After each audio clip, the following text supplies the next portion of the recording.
하나님이 인간을 만드신 것은 하나님을 찬송하게 하기 위해서 만드신 겁니다. 여러분들은 얼마만큼 찬송을 하고 있습니까? 성경을 보면 하나님께 크게 찬송을 한번 한 적이 있어요. 그게 출애굽기 15장에 나오는데, 이스라엘이 홍해를 육지같이 건넌 후에 너무 기뻐서, 너무 감사해서 수백만 명이 되는 사람들이 여호와 하나님을 찬송하는 그런 내용들이 나옵니다. 그렇지만 그것도 일시적이고, 광야 생활을 하면서 먹을 것 마실 것 없게 되자 하나님께 원망 불평하면서 결국 광야에서 다 멸망당하게 됩니다. 사사 시대를 거쳐서도 마찬가지예요. 하나님은 세상 사람들로부터 찬송을 받기를 원하셨지만 찬송하는 자가 없어요. 그러니까 자기 백성들을 택해서 자기 백성들로부터만이라도 찬송을 받으시기를 원하시는데, 자기 백성들조차도 하나님을 찬송하는 것이 아니라 오히려 우상숭배에 빠지게 됩니다. 그러나 하나님께서 또 크게 찬송을 받으시는 그런 시기가 왔는데, 바로 다윗 시대 때입니다. 다윗은 하나님께 개인적으로도 찬송을 크게 했어요. 하루에 내가 7번 찬송을 한다. 아니, 내가 하루 종일 찬송한다. 내 평생의 여호와 하나님을 나는 찬송하겠다. 또 이제부터 영원까지 내가 찬송을 하겠다. 다윗은 노래로만 찬송한 것이 아니라 악기를 만들어서 여호와 하나님을 찬송을 했습니다.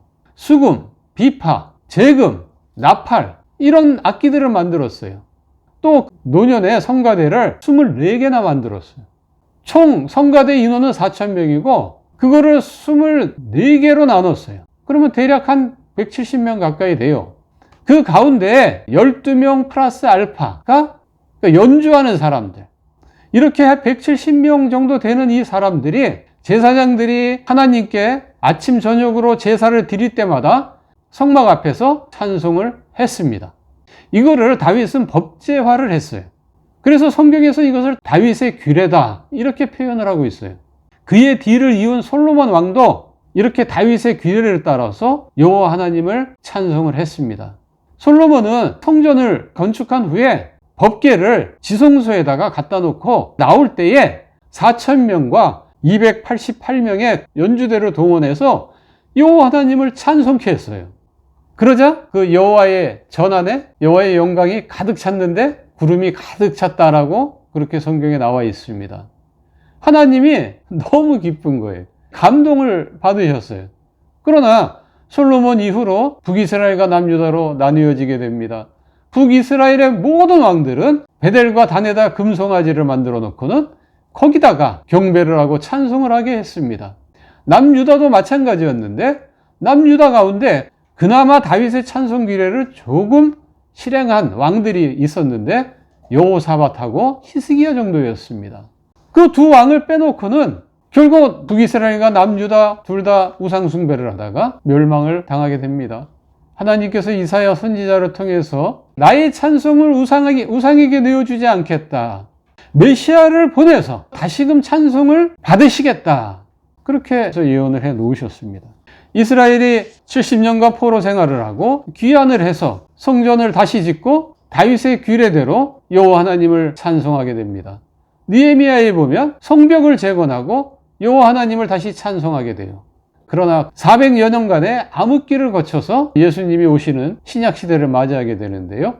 누가복음에 보면 예수님이 오시자 천군 천사들이 여호와 하나님을 찬송하게 된 겁니다. 하늘에서는 천군 천사들이 크게 찬송을 했는데 땅에서는 예수님이 진짜 메시아인 것을 믿는 사람들만 찬송을 했습니다. 그 수가 그렇게 많지 않아요. 마리아가 찬송했고, 사가랴가 찬송을 했고, 목자들이 찬송을 했고, 시몬이 찬송을 했습니다. 예수님이 30세부터 공생의 일을 시작을 했는데요. 병든 자를 고쳐주고, 귀신들을 내어쫓고, 자유를 주고, 평화를 주고, 그렇게 해 주셨는데 찬송하는 사람은 몇 사람이 없었다고요. 그게 인간입니다. 그나마 인간들이 하나님을 크게 찬송한 그런 적이 있었는데 바로 예수님이 예루살렘에 입성할 때였습니다. 유월절을 맞이해서 세계 각지에 흩어졌던 그 유대인들이 찬송하리로다, 다윗의 이름으로 오시는 왕이여 하면서 열렬하게 예수님을 환영하면서 하나님을 찬송을 했습니다. 근데 또 이 찬송도 마음에 안 들었던 사람들이 있죠. 공회원들이죠. 예수님 보고 저들이 찬송하지 못하게 하라고 협박을 했죠. 그럼 예수님 뭐라 그랬습니까? 만약에 이 사람들이 찬송하지 않으면 이 돌들이 하나님을 찬송하게 될 것이다. 이 말의 의미는 내가 메시아이기 때문에 구약에 예언된 대로 이제 사람들이 하나님을 찬송하게 됐고 하나님이 찬송을 받으시기 시작했는데 너희들이 그거를 막는다는 것은 말이 안 된다는 거죠. 예수님이 예루살렘에 올라가서 성전을 깨끗하게 하시고 다시 나오셨는데 그때 어린아이들이 찬송을 했습니다. 그 찬송이 또 마음에 안 들었어요. 그래서 또 역시 공회원들이 찬송을 하지 못하게 하라고 그렇게 요청을 했습니다. 그때 예수님이 뭐라 그랬어요? 성경에서요, 젖먹이들이 여호와 하나님을 찬송한다라는 그런 내용을 너희들이 읽어보지를 못하였느냐, 오히려 반문을 했어요. 이제는 어느 누구도 막을 수 없습니다. 사도행전에 보면 교회들은 누가 뭐라고 하지도 않았는데 본인들 스스로가 이제 하나님을 찬송하기를 시작했던 겁니다. 예수님이 나의 죄를 지고 십자가에 죽어주셨다는 거, 그리고 그분이 부활하셨고 이제 이 온 세상을 다스리고 있다는 거, 그것만으로도 하나님께서 찬송을 받으시기에 충분하다 이 말입니다. 히브리서에도 보면 여호와를 찬송하는 제사를 항상 드리라고 그렇게 말씀이 나옵니다. 하나님은 찬송받기를 원하세요. 여러분들은 얼마만큼 찬송을 하고 있습니까? 요한계시록에 보면 하나님을 크게 찬송하는 그 세 가지 경우가 나옵니다. 그게 5장, 7장, 19장에 나오는데요. 5장에는 천사들이 먼저 여호와 하나님을 찬송을 하게 됩니다. 근데 그 찬송의 수요가 얼마나 되느냐?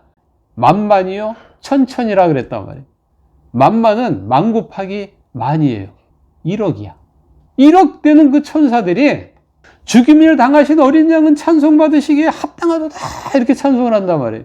여러분 2002년 월드컵 때 상암 월드컵 경기장에 한 6만여 명이 모였는데 거기서 대한민국 그러면은 거기 경기장에 있던 축구 선수들이 전율을 느낀답니다.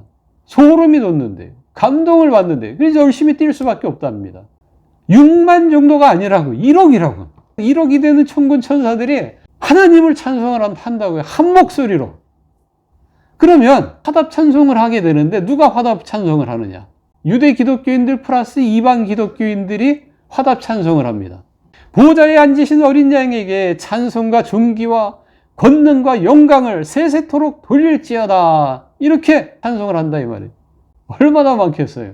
수억이 되겠죠? 양쪽 다 합하면. 핸델 메시아를 보면은 죽임을 당한 어린 양에 대한 찬송이 나와요.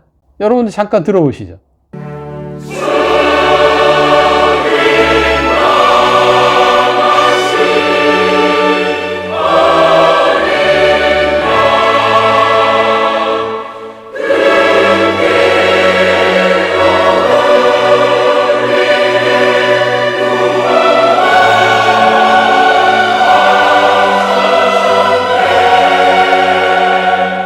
자, 그 다음 두 번째 경우가 7장에 나온다 그랬는데요.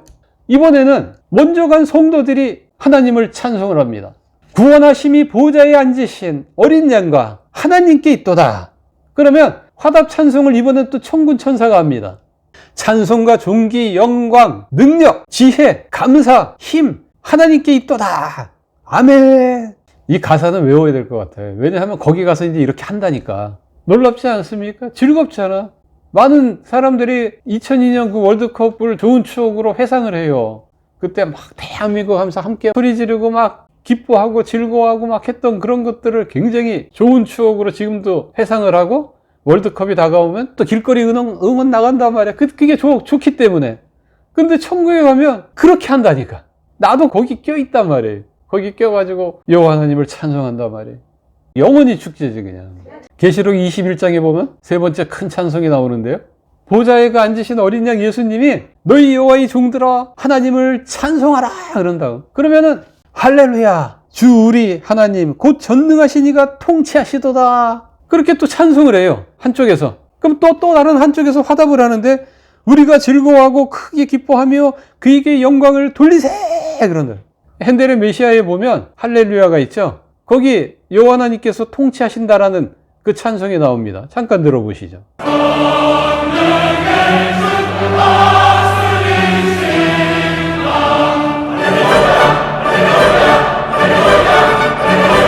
죽어서 가면 바로 현실이 돼요. 하나님이 그렇게 찬송을 받고 싶어 하시는 거예요. 하늘에서는 지금 그렇게 찬송을 날마다 받고 있다고요. 땅에 있는 성도들은 기쁘고 즐겁게 그리고 감사하면서 전심으로 여호와 하나님을 찬송하라. 구약 성경에서 신약 성경까지 일관되게 그렇게 외치고 있어요. 이런 찬송을 여러분들이 다 하시면서 그렇게 행복하게 살다가 저 천국에 가서 우리 다 같이 천군 천사들과 함께 먼저 간 성도들과 함께 여호와 하나님을 찬송하는 저와 여러분들이 되시기를 주의 이름으로 축원합니다.